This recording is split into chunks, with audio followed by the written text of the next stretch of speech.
let's get into it. Steam Awards. I want to go through my nominees. I want to look at the categories, and I want to put in my votes. And then, depending on what I'm doing January 3rd, we might watch it live, or I might make a follow-up video and see how my votes go compared to who wins. So a couple ground rules. If I have played the game, it's an automatic vote. I generally only put my money towards amazing games, and I never buy crap games. So if I've bought the game and I played it this year, it's going to get an automatic vote from me. If there are two games in the same category and I played both of them, then we're going to have a discussion. Otherwise, if it's a category that I have no information on, we might have to do a little bit of research just to make an informed-ish decision. Those are the ground rules. I will take feedback in chat as well. So if anybody wants to be like, "Oh no, you should vote for blah," I will listen and take that into consideration. So what do we got? We got Game of the Year, VR Game of the Year. I didn't play a lot of VR games this year, so we're probably going to need to do some research. Labor of Love. I am a labor of love. I should be in this nomination. I am not, because I haven't been notified of that. Best game on Steam Deck. I don't have a Steam Deck, but I'm imagining it's going to be a good game, because Steam Deck games generally are. Better with Friends. What is this, like co-op? Okay. I played a few co-op games this year. Excited for that. Visual Style Award. So graphics. Oh, okay. Most innovative gameplay. Best game you suck at. Fake news. I don't suck at any game. Best soundtrack. Okay. Sometimes soundtrack's great. Outstanding story-rich game. Alright. Sit back and relax. The chill category. And apparently we can upgrade our committee badge. Okay, just get some Steam XP. Alright. I'm going to skip. We're going to do Game of the Year last. Please remind me, because I'm going to forget. Let's go to VR Game of the Year. What are the categories? What do we have? I haven't played any of these. I could tell just from a quick look. Zachariah Pinball. How is a pin... Okay. It's a VR game about pinball. Are you the ball? Are you the machine? I gotta put my old man glasses on. Like, I'm just having like this Indiana Jones running away from the pinball kind of thing in VR. Like, Midnight Walk, The Wanderer, and Forefront. Forefront sounds like a terrible shooter. It's like, we wanted to be Battlefront, we wanted to be Fortnite, we couldn't figure out, both those cool names were taken, so we just called it Forefront. I haven't played any of these at all.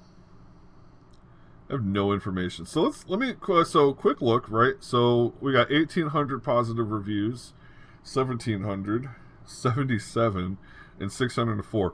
All right, listen, not for nothing, I want to look at the one that's got 77. What are we doing here? All right. I don't mind the grip. That person just put now we're on space? Wait. I put a magic leaf in my wristwatch and then I teleport into space. This game comes with 3 hits of acid. You have to take a hit before you can log in every day. You get to play it 3 times. Oh my god, and then you get a gun? That's wild. Oh, and now I have what?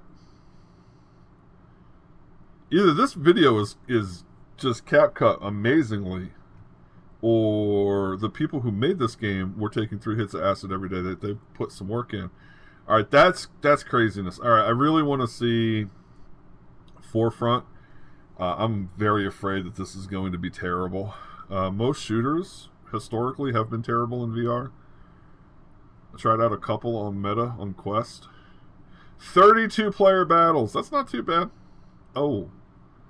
Okay, lots of customization. Don't show me the gameplay in quick snippets.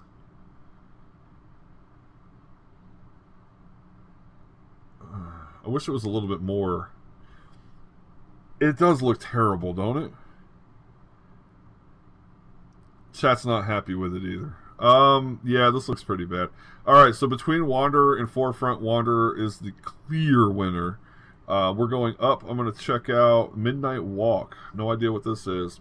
Follow the Midnight Walk in a dark adventure from the minds behind Lost in Random. I didn't play that game. Befriend a lost lantern creature and light your way through a world of wonder and terror. Okay, that sounds kind of cool.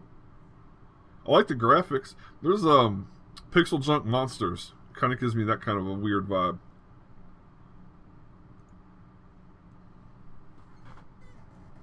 Oh, that's so loud. I had to turn the audio on for you guys.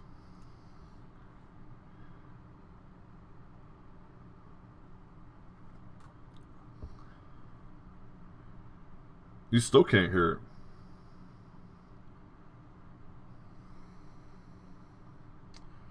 Why can't you hear it? Well, you're not. You are actually missing something. Yes. You can't chat. Do you have a laptop? Let me take a quick look. Yeah, I sent the browser. Oh, it's not browser audio. That's why you can't hear it. Hold on, where the hell did I put Steam at? Now tell me. Oh, you can hear it. I can see the mic going up. All right, let's back up a minute. You could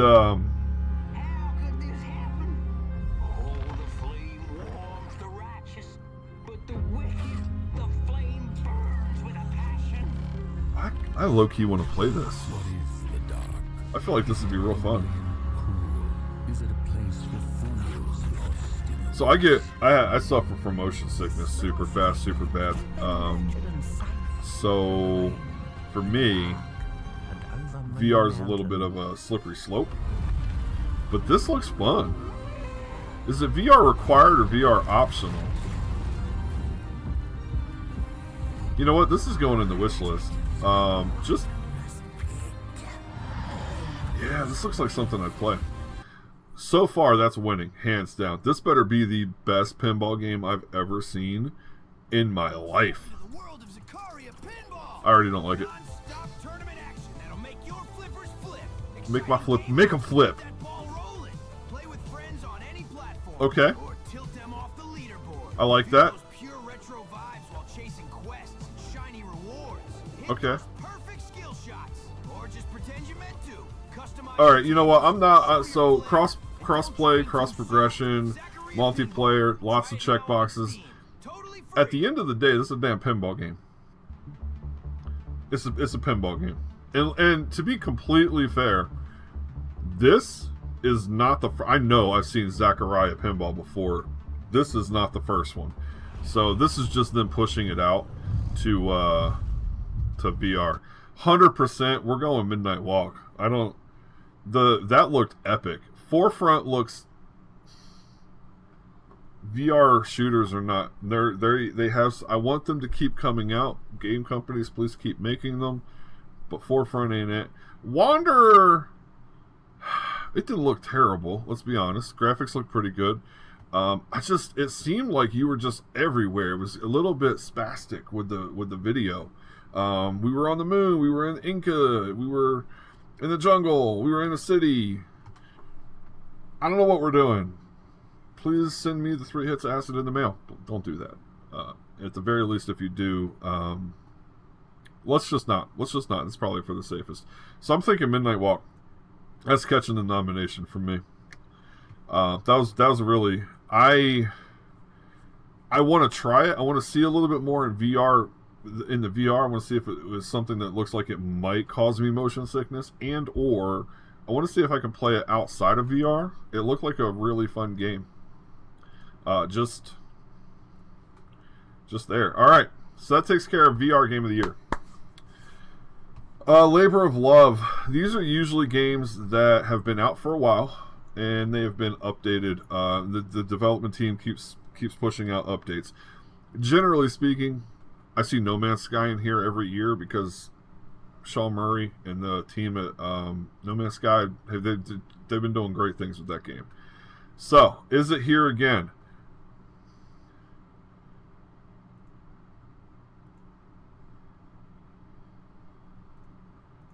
Oh, I see. I have to pick one. What's that? No, I don't see it. Baldur's Gate. Did Rusty's? Oh, I got somebody in chat saying Rusty's Retirement. Rusty's Retirement's a great game. I love it. It's really cute. Planet Side of Hell Let Loose, no. Traveler's Rest, yes. That game's gotten updates this year. Age of Wonders just popped back up. It was released in 2023, and I've seen a couple big name streamers playing it recently, so I don't know what's happening there. The Sims, no. You're about to lose your mod status. Baldur's Gate. Did Baldur's Gate? So this is a generalized question. When did Baldur's Gate 3 add extra subclasses? There was a huge update for Baldur's Gate 3. Yeah, patch 8 came out April 15th of 2025 this year, and they added 12 new subclasses. That's a huge update to a game that had been out for at least 2 years, or at least a year at that point. So far, Baldur's Gate. Horizon, look, I like Forza. I like Horizon 5. I thought it was a great game. Driving around Mexico was amazing. I don't really think it got that many updates. Hogwarts Legacy caught some updates. Dreamlight Valley actually got some updates as well. It came out with but crucially, if I think about Labor of Love, Dreamlight Valley released expansions and some free content. Baldur's Gate 3 was free content for an existing game.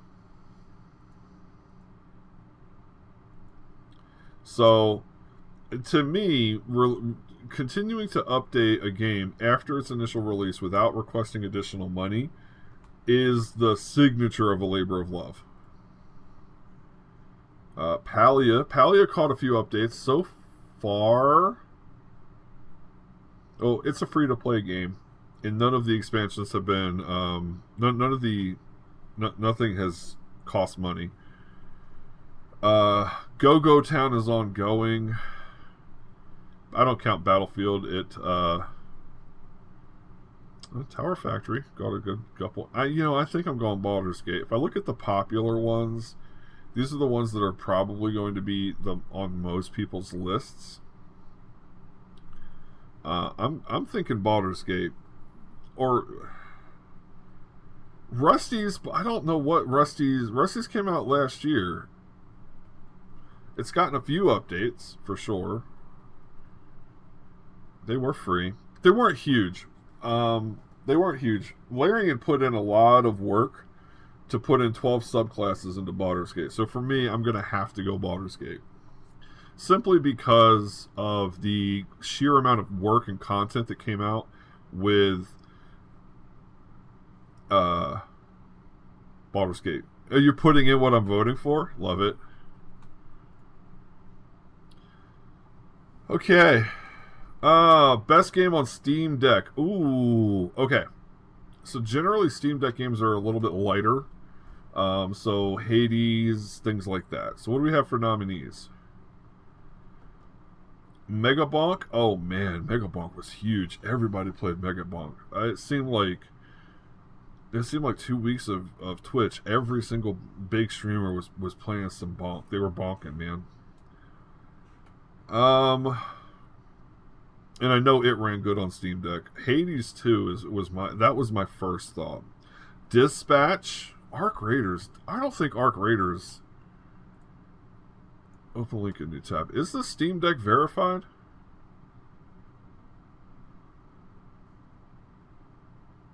I don't think this is Steam. Oh, Steam Deck. It is verified, so it does run. Oh, that's a hard call because everybody right now is playing Arc Raiders.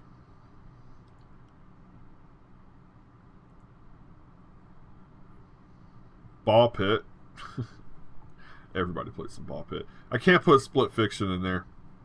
As much as I love that game, and it was great, it's an amazing game. If you have somebody you can play with locally in split screen mode, you should do it. It's great. It was not It's not a Steam Deck game unless you're like docking it, and then at that point you might as well just be playing on a computer.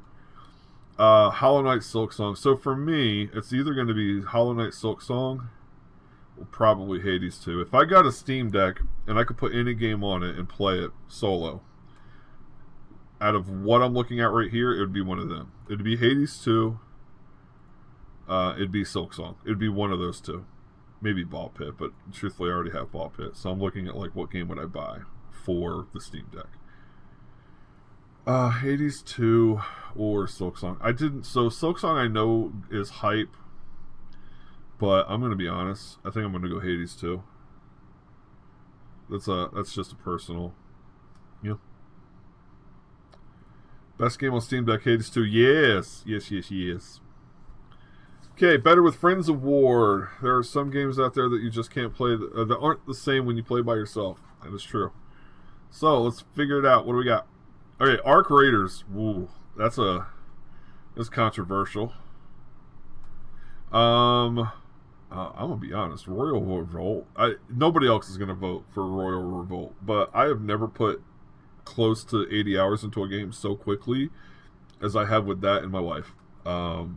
We are currently, my account is showing 71 hours played. I played one time without her, and that was 30 minutes. So basically, we've dumped 70 hours into this game, and it came out on October 15th. So, what is that? A little over a month. I don't think anybody else is gonna that's not gonna be. It's pretty niche. Split Fiction. I think this is gonna be a no-brainer. I'm gonna look at the rest of the recommended, but I think Split Fiction is gonna be like an instant vote, an instant lock. That game was so amazing. Our Harvey There Yet has the cutest name I've ever seen. I probably will never play it. It's just got a great name. Schedule 1 is the only game I've ever seen that looked like it had Snoop Dogg on the cover, except for the actual Snoop Dogg game. But it kind of reminds, always, every time I see it come up in my feed, I'm like, is that Snoop? Is that the D-O-double-G? Elden Ring. No. So I'm looking through them. Arc Raiders, meh. Is Peak the one? No. No, this is going to be Split Fiction, 100%. I probably lost 2 minutes of my life there looking at the other options. Split Fiction, hands down. First of all, you need a friend. It requires two people, and it's just a great game. Visual style. Okay, what do we got? Absalom. You know what? I actually was just looking at this game, in part because of the art style. It's the type of game that my wife and I like to play, and roguelite action, quick little sessions. We can, whenever the kids aren't being a pain in our ass, family friendly, we can, play a game really quick. Also, since we've been playing games like this, it's cut down on the number of children we've had. It's win-win, right? But it looks great. It looks like a fun game. And if we're talking art style, to me, it has a pretty unique looking art style. Look, it's like a frog. Fribbit! Let's take a look at the rest just to make sure. Goodnight Universe, never heard of it. Let's take a look. From the creator of Before Your Eyes. Oh, that is a unique art style. Your brother, a baby, I don't know, a freak, a miracle. Oh, from the creators of You Are Isaac, a 6-month-old baby. I thought it was Binding of Isaac. That's a wild game. Okay. There's a very unique looking art style. Slime Rancher 2, no thank you. Power Wash 2. Power Wash Simulator should not be up here at all. Hades also looks great, but if I'm being honest, personal opinion, it doesn't look any better than the first one. Hades 1 had a great art style. They kept the art style there for Hades 2. It looks great. Don't get me wrong. I love it. It didn't do anything to, like, wow me. Keeper, haven't seen it. What is this? Okay, that's kind of unique. I like the lighthouse looking at it. A surreal painting come to life? Yeah, I could see that. Is this 2-player? No, of course not. Why would it be? Look at that. Instantly. Instantly. If it's not a shooter or Guild Wars, I'm just immediately like, oh, can I play it with my wife?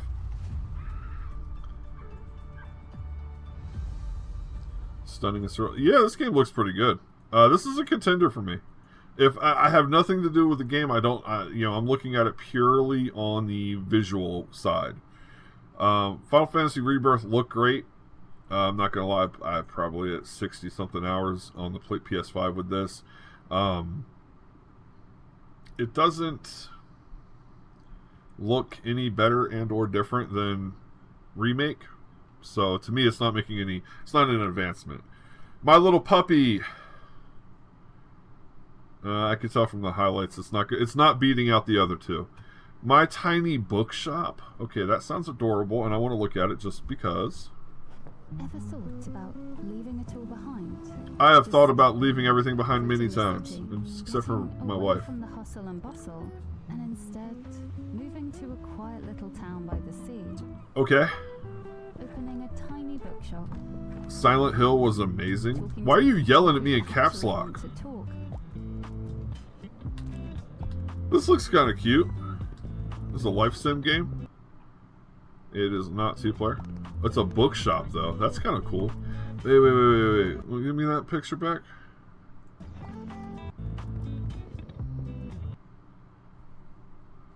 Oh, you could fill up your bookshelves with different kinds of books. Factual book, like I'm assuming like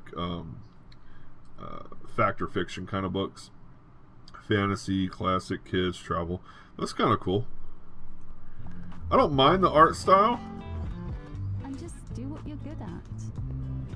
Okay. It looks cute. What else do we have here? What did you say? Silent Hill?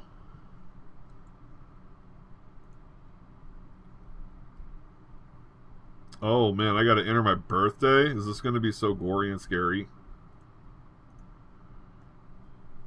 I'm not putting my actual birthday in there. Calm down. I just, made sure I went back far enough. Silent Hill. So, I'm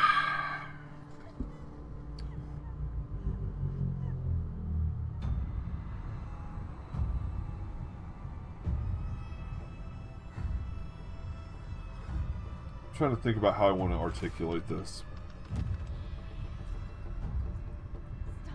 Are the graphics great? Yes. I have not seen it. I haven't played it. Silent Hill games don't usually interest me. I can already tell this visually looks great. All the trouble you caused us! I have to say, I'm rather jealous. Oh my. Okay, that's intense. So, visually it looks great.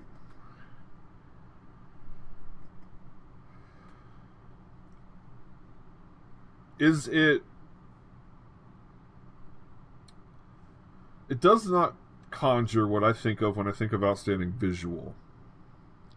Outstanding visual to me is when you use a different type of art style to represent your world. So I'm thinking like remember Paper Mario when Paper Mario came out and everybody was like, oh my god, that's such a great idea, we made it look like it was paper. Or the Yoshi games, the crafted games. To me, when I'm looking at outstanding visual style, that's what I'm looking for. Like, how did you create and present a game in a different way, or did you go full realistic? Because there's a lot of games that do full realism, and frankly, the Unreal Engine, like you don't even have to try anymore. Like the main engines will just make hyper realistic games automatically for you. Whereas doing something like paper mache. There's a Hildago game coming out that I'm interested in. Did the Kickstarter for it. It's got a very unique style. It makes it look like they're puppets telling a story. So that's what I'm looking for. Silk Song looks just like looks like Hollow Knight. Dispatch. Dispatch had. So this is another. So okay, this is what I'm talking about. This is not hyperrealism. This is basically turning an anime into a video game, which isn't new at all. It has been done, but they do it very well. So I can see why this is here. Okay. Oh man, I don't want it. It's going to end up being Absalom. I can feel it. Or Keeper. Keeper looked really. It's not going to be Dragon Quest 1 or 2. You're not going to remake a game from 100 years ago and catch the vote that way. I'm so sorry. Keeper looks really interesting though. Let's take one. All right, let's do this. Let's take one more look at Absalom.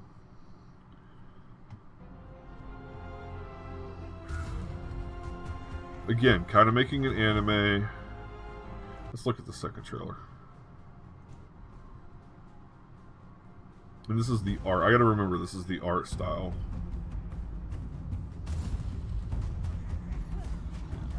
Yeah, roguelike beat 'em up.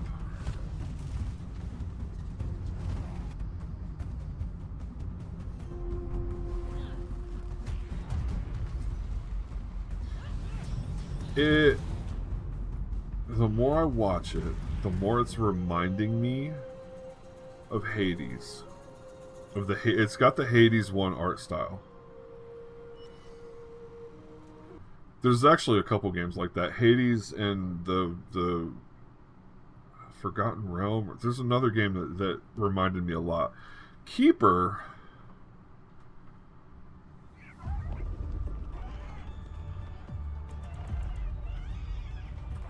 I haven't seen art styles like this very often.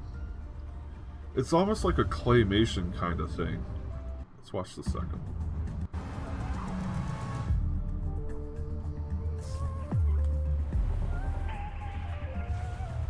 Double Fine. Are they the one? Is that Psychonauts? Is that what I'm thinking of?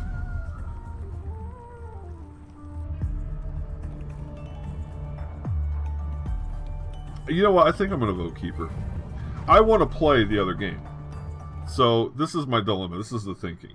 I want to play Absalom. It is in my wish list. I'm probably going to buy it in the next week or so. Keeper looks distinct. Keeper looks distinct to me. And now maybe because I didn't play Psychonauts, it looks like the Psychonauts game. Yeah, it does. It just... Oh, man. I can't describe it. It looks like a world I want to go hang out in for a little while. You know what? I'm doing it. I'm calling it. I'm going to nominate. My nomination on this one's going to go to Keeper. Don't get me wrong. I want to play Absalom. Between the two, I want to play Absalom, whatever it is, but more than I want to play Keeper. Chances are I will not ever play Keeper.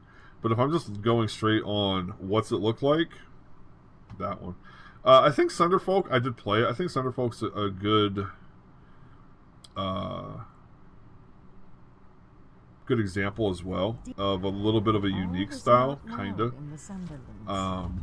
But they're ex-Blizzard developers, and you can kind of, I could feel like the higher definition Warcraft vibe coming from the game. Carry the seed of hope. All right, a couple more categories. What do we got? Innovative, 1, 2, 3, 4, 5. We got, and plus the game of the year, so we got 6 more categories. Most innovative gameplay. All right, what do we got? Escape from Duck Off. Okay. Where the Winds Meet is not innovative. Please stop. It is not. Neither Silent Hill F, if I'm being honest. Are we RV there yet? That's probably a little bit innovative.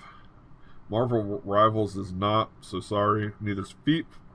F125 is called F125 because there was F1 24, 23, 22, 21, 20, 19, 18.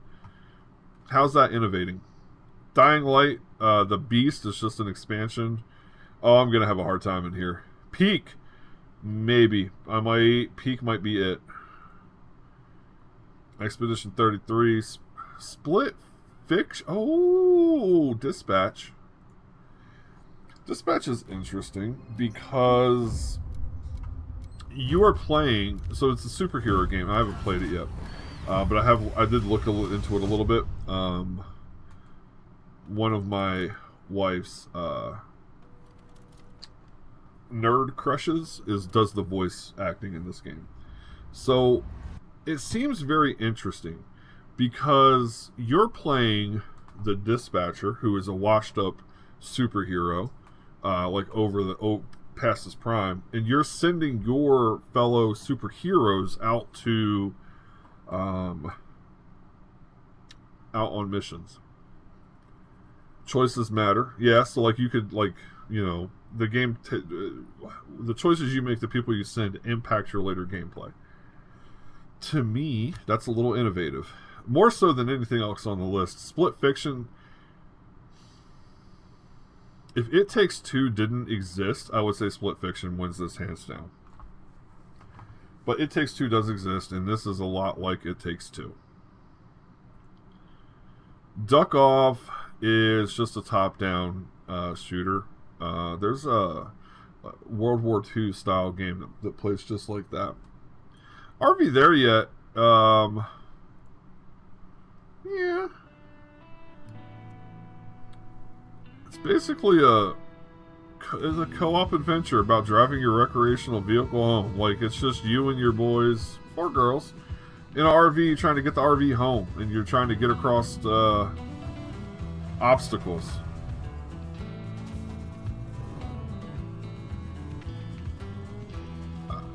I think it's innovative, but it's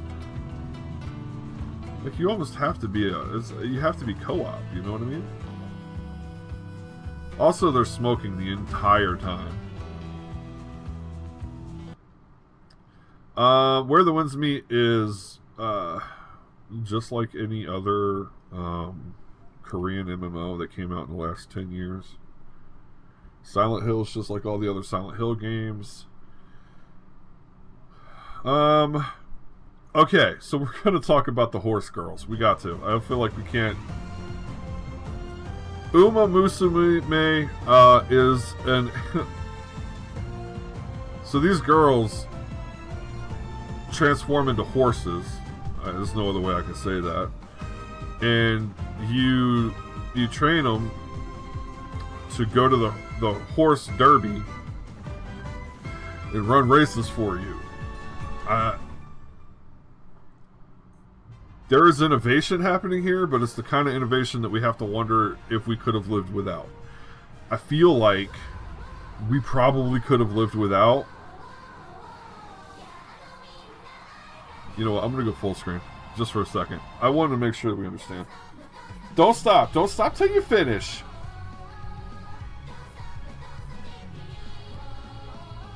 This is one of those games that we could have lived without. We could have lived without transforming girls. Girls that transform into horses. Okay? Like, I don't... Fight on! Like, it's like they're in high school. Like, they're going to the horse girl high school, and they're having an intramural. Come on, at some point they're going to show them transforming, right? Come on. Okay, there it is. Let's get to the end. You and I! Look, here they go.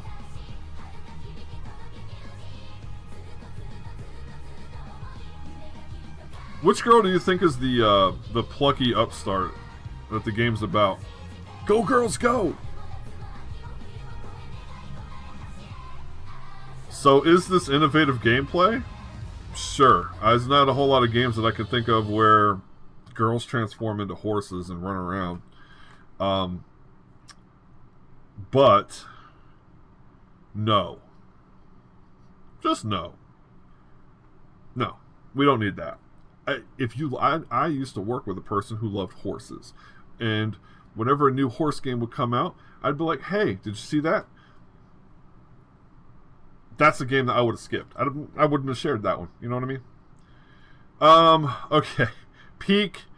Peak is one of those like get to the top games, Careful. but it is co-op, so it's like I don't think this is innovating anything. This has been done. It's real cute. I kind of wish this had been in the art style. You watched a mom play this with their 4-year-old.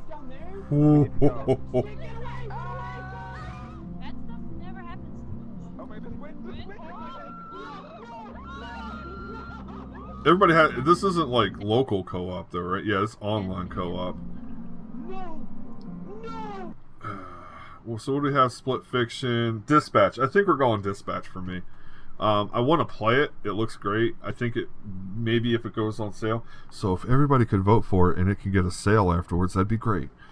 So that's going to be my vote. I'm going to vote Dispatch on innovative gameplay. All right, best game you suck at.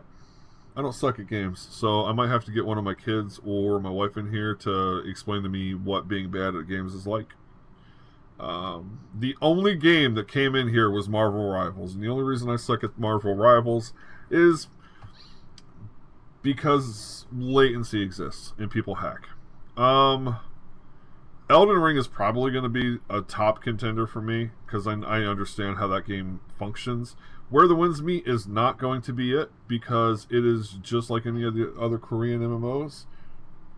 Me? Oh. This is a public service announcement. My wife has yelled at me from across the house to inform me that she does not indeed suck at games. This message brought to you by my desire to not be hit later on. Chronos, The New Dawn. I have no idea. Because I have not played Path of Exile, but it's Diablo. Like, it's just Diablo. What is the Horseman? I'm great at games. I'm not going to trust you either. Okay, Roguelite World. It is online co-op. Is it free? Oh, no, it's not free.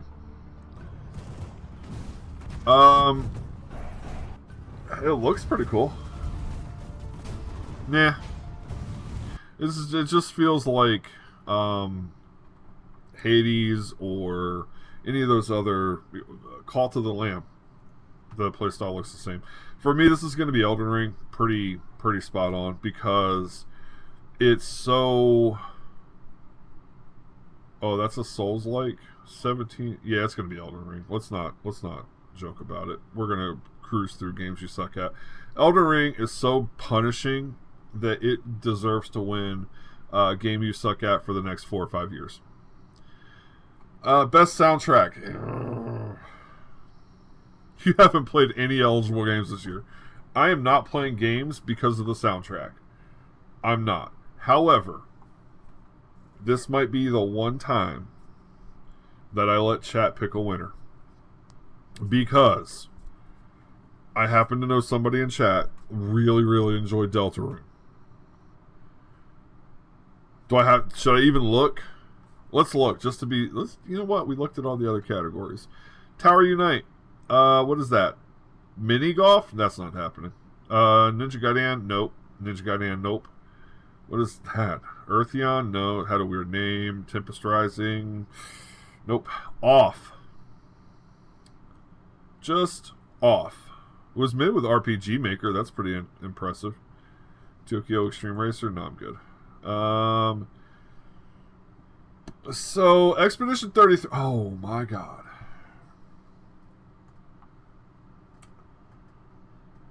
Oh, if they had. So, they put Expedition 33 in here. This is causing a problem for me now. First, I have to. Hold on. I have to not share the browser because I don't want to get a DMCA. Expedition 33 OST.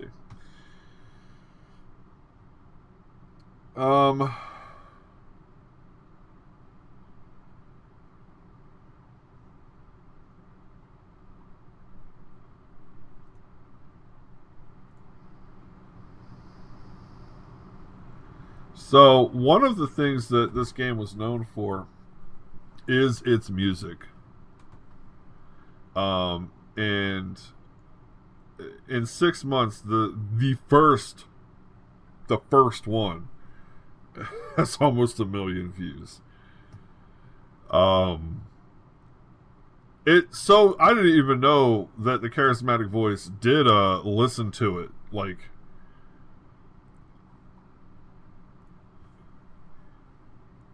so this is what I'm gonna do. This is what I'm gonna say.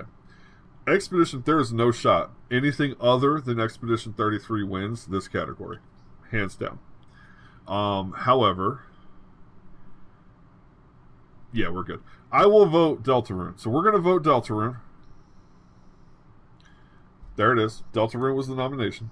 However, I am going to call it. I'm going to call the audible. I think Expedition is going to be the winner. Deltarune has a lot of fans. Okay, let's find out.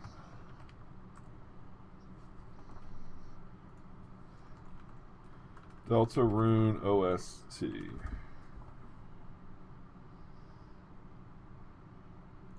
Is this?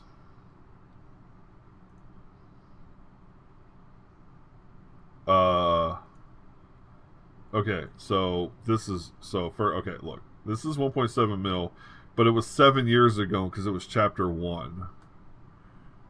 So like I need to figure out where chapter 3 and 4 are because that's what I understand it's Toby Fox and he was brother to Foxy Toby and who I'm saying what my interpretation is going to be.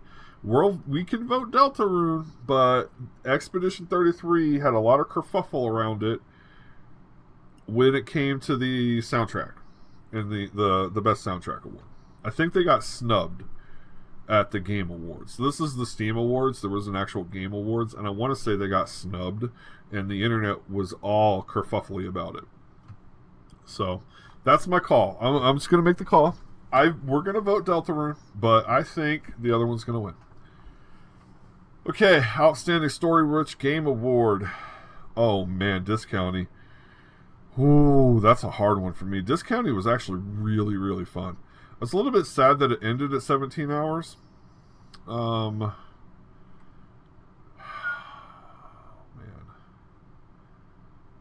Thunderfolk's story was unique but not inspiring. Disc County, I still want to know what's in the shed. For those of you who have played the game, you know what I'm talking about. I want to know what's in the shed. Like, I haven't played that game in like 4 months now. I still want to know what's in the shed. Outer Worlds 2, oh, I wish I had played it. The first game had a great story. The Last of Us, don't care. Silent Hill F's in here.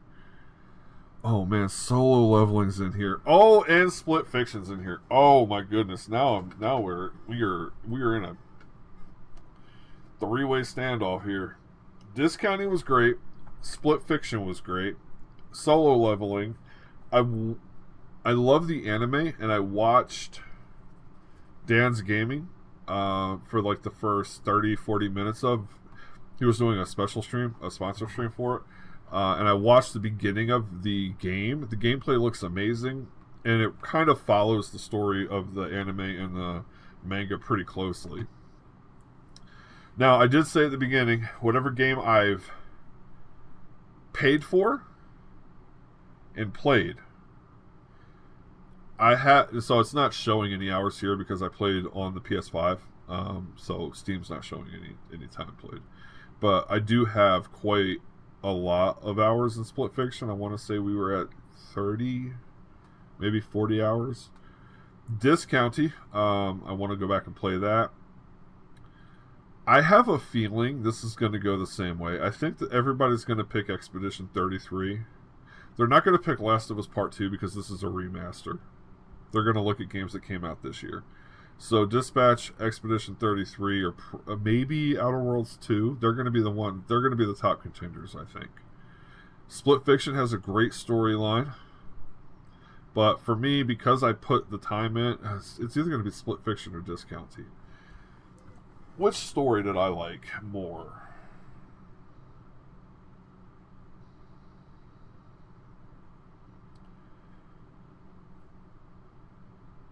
I think Discounty had a more unique storyline than Split Fiction. But Split Fiction has a richer story than Discounty does. It's not every day that you're basically moving into a small town and opening up Walmart. That's the storyline for Discounty. Hey, do you want to go open a Walmart and ruin a whole town and save them while you're doing it? High five. That's what Discounty's whole premise is. Split Fiction is a little tropey, right? Oh, we have to help each other solve our past problems and overcome them together. Woo. But it does so in a narrative-driven way. So I'm gonna go Split Fiction. I have so it follows my rules that I have. If I bought it, I have to pick it. I did buy Split Fiction. I just bought it on PS4, PS5. So Split Fiction. All right, sit back and relax. This is gonna be a hardy one. I think it's gonna be a little rough. Royal Revolt is not a sit back and relax game. No, neither is Noobs Are Coming. Hello Kitty Island Adventure is wild to see here. What else do we have? Story of Seasons is in here. Tiny Bookshop. That looks great, don't it? I haven't played any of these games. I have played Idle Own RPG. I'm not going to count that because it did. First of all, it did not release in November of this year. Eidolon has been out for a couple of years now. It might have caught an update in November. Winter Burrow also looks really great. Let me share your audio. Your road's been long. Hear my words. They'll make you strong. Right. The wild can This looks bear you cute. through and through. Heal your soul with mushroom stew. The cold will bite and find a crack. So knit your This is a words survival to game, hold though. And this is sit back and relax. Sit back and relax, I take it to be like Stardew Valley is a sit back and relax game. Unless you're actively down in the mines, like, the worst that happens is you pass out in town and somebody takes you home. It's like Hello Kitty Adventure. I don't think anything bad happens there. Is this seat taken? Mall Simulator. There's not a lot of great options in here. Story of Seasons did get a little bit of positive stuff around it.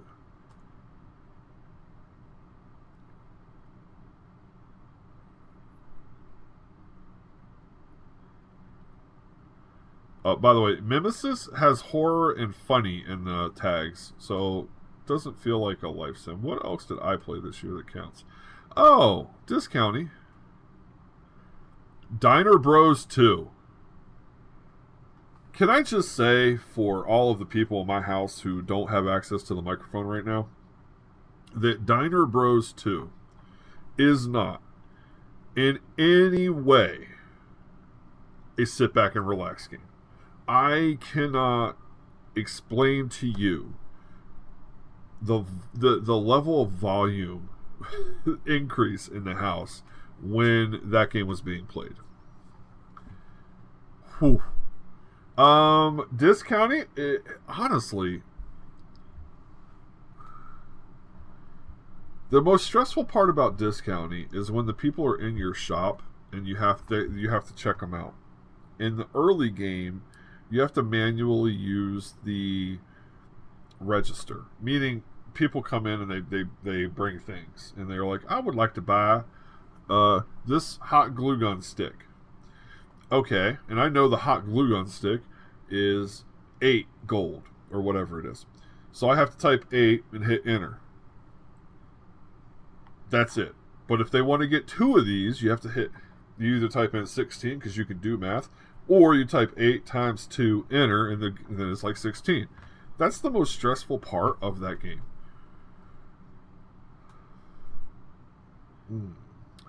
It might be discounting. Noobs Are Coming and Royal Revolt. Both great games. I don't think either one of them are relaxing. I think for once I'm going to go away from the popular and recommended, and I'm actually going to pull discounting. A little bit of a curveball at the end. You feel like that game deserves at least 1 vote? Yeah, discount is great. Discount is a great game. All right, that's it. That brings us to Game of the Year. Dun dun dun. Okay, so popular and recommended. Marvel Rivals. Did that actually come out this year? No, Marvel Rivals came out in December of last year. That's not going to count. We're getting rid of that. If you want to be considered for Game of the Year, you cannot come out in December. Expedition 33, it got a lot of good reviews. 125,000 right there. And lots of people were playing it. They loved it. They called it basically like another Baldur's Gate. Oh man, Arc Raiders. Arc Raiders is going to win this. Arc Raiders is going to win this category hands down, simply because of Peanut. There's no other reason. Peanut is going to cause Arc Raiders to win. Peanut, you haven't seen Peanut? So every once in a while, somebody comes on the streamy scene with just an absolutely amazing idea.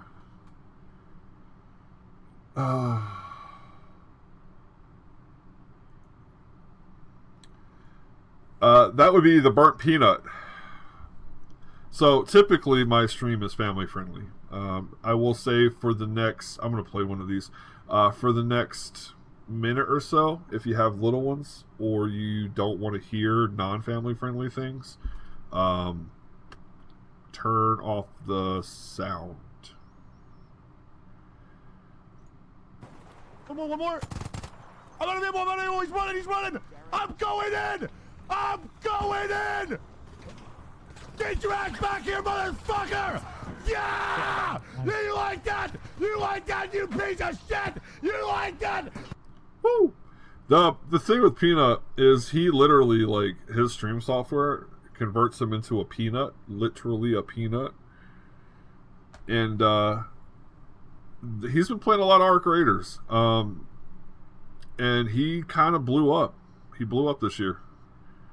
This is a 1.1 million view. No, the time for talk is over. Now is the time for action. Make peace with your God, motherfucker, because you're seeing him right now. Charge, brothers. Take no prisoner. Yeah, Peanut's wow. So, Peanut is going to cause Arc Raiders to win this category. Hands down. For me, Split Fiction was a highlight of the year. I didn't play Expedition. I wish I'd played Dispatch, because I feel like that would be pretty far up there in my my Game of the Year choices. Royal Revolt, simply because of how much time we sunk into it so quickly. Also won. Sunderfolk is a good shot, good game. I like it. My Little Life is cute. I don't think it's Game of the year, cute. Discounting is great. Yeah, I think for me, if I had played Arc Raiders, I would probably pick Arc Raiders right now, but I didn't. But I did play Split Fiction, so I'm gonna my nomination is going to Split Fiction for Game of the Year. Out of what's here, He Wild, Peanut's funny. Like, that's the thing about it, is Peanut's wild, but he's funny. And now, you know, humor varies. Everybody has their own version of what is and isn't funny. But to me, Peanut's funny. And to a lot of other people, for that matter. Okay, so there you have it. So let's take a quick look. Game of the Year, we're going Split Fiction. VR Game of the Year, Midnight Walk. I want to play that game outside of VR. It looks great. Labor of Love, Baldur's Gate. They simply had a stellar update, and 12 subclasses is crazy. Best game on the Steam Deck, Hades 2. It's the game I'd want to play if I owned a Steam Deck and or Hades 2. Hint, hint, Christmas is around the corner, our non-denominational Winter Festival Day. Better with Friends, Split Fiction. Highly recommend Split Fiction. Outstanding visual style. Keeper just looked amazing. Most Innovative Gameplay Award, Dispatch. For me, I feel like being the older, washed-up hero and sending out the younger, stupid heroes, chef's kiss. Game you suck at. I don't suck at games, so the game that I've never played, Elden Ring, that got the vote. Best soundtrack, I got coerced into it. It wasn't against my will. It was Deltarune. I believe Expedition 33 is actually going to take it. Outstanding Story Rich Game Award, Split Fiction. It had a really good narrative game. It was a tie between that and Discounty. I did give it to Discounty for Sit Back and Relax Award, though. So, tune back in January, and we'll see how I did, and we'll see maybe what games go on sale. All right, see you then.